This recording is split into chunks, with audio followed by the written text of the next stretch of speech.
şikayət etməyin. Allah şikayət edən insanları sevmir. Özünüz haqqınızda pis fikirlər səsləndirməyin. Bir çox insanlar deyir ki, bəxtim yoxdur, şansım yoxdur, neyniyim?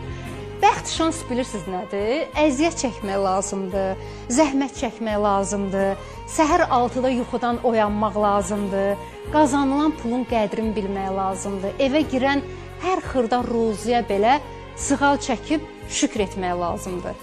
Siz elə bilirsiniz, o həsəd apardığınız insanlar var, elə bilirsiniz, elə hamısı düz gəlib, düz dayanıb nəyəsə çatıblar, harasa gəlib dayanıblar. Elə deyil. Hamı əziyyət çəkir, zəhmət çəkir. İndi Allah Taala birinə çox verir, birinə az verir. Şükür məsləhətinə. Yəni, onun bunun malını saymaqla, pulun saymaqla insan qabağa getmir, artmır. Əksinə, o niyyətli, o qəlbli insanları Allah Taala artırmır. Özünüzdən biraz üstün insan görəndə sevinin. Deyin, Allah başacan eləsin.